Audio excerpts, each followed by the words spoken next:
कहते हैं कि हमारा परमेश्वर इतना महान है कि वो राजाओं का राजा कहा जाता है, प्रभुओं का प्रभु कहा जाता है।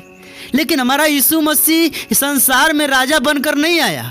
वो क्या बनकर आया? एक ऐसे जगह पर जन्म लिया जहाँ पर गोरू भैंस बांधे जाते थे, लेकिन फिर भी वो क्यों क्या कहा गया? राजाओं का राजा कहा गया। इससे हम जानते हैं कि हमारा परमेश्वर स्वभाव से परमेश्वर है। मेरे भाइयों मेरे बहनों, अगर आप ये समझ रहे हैं कि हमारा परमेश्वर चमत्कारी परमेश्वर है, तो चमत्कारी भी परमेश्वर है, लेकिन चमत्कार बहुत से जगहों पर होते हैं।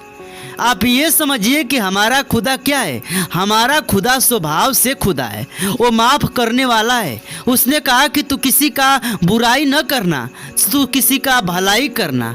तो हमको अपने जीवन में भलाई के बारे में सोचना है, बुराई के बारे में तो सोचना ही नहीं है। नहीं तो जब तक हम बुराई के बारे में सोचते रहेंगे, क्या होगा? हमारे जीवन में जो भी बाधाएं आएंगी वो कभी ख़त्म नहीं होंगी, वो बाधाएं हमेशा लगी रहेंगी। तो हम लोग बाइबल को पढ़ रहे हैं और बाइबल को पूरा अध्ययन कर रहे हैं, लेकिन 21 अध्याय तक पढ़ चुके थे, लेकिन 22 अध्याय का सिर्फ एक पद पढ़ेंगे। लिखा हुआ है कि हे मेरे परमेश्वर, हे मेरे परमेश्वर, तूने मुझे क्यों छोड़ दिया? हालेलुया। तू मेरी पुकार से और मेरी सहायता करने से क्यों दूर रहता है? मेरा उद्धार कहाँ है? हालेलुया।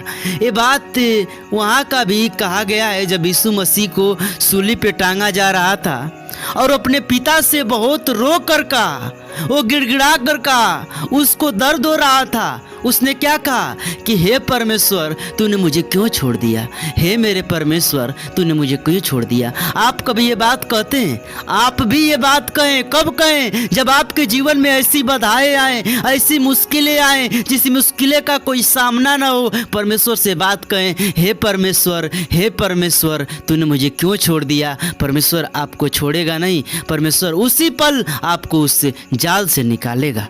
लेकिन आगे कहता है कि हे मेरे परमेश्वर, मैं दिन को पुकारता परंतु तू उत्तर नहीं देता, और रात को भी मैं चुप नहीं रहता। हालेलुया।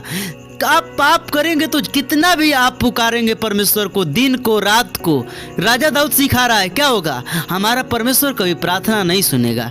मेरे भाइयों मेरे बहनों, आप जीवन में सबसे बड़ा है पाप, और पाप इंसान झूठ बोलकर सबसे बड़ा पाप करता है, इंसान दारू पीकर सबसे बड़ा पाप करता है, इंसान किसी की चुगली कर कर सबसे बड़ा पाप करता है।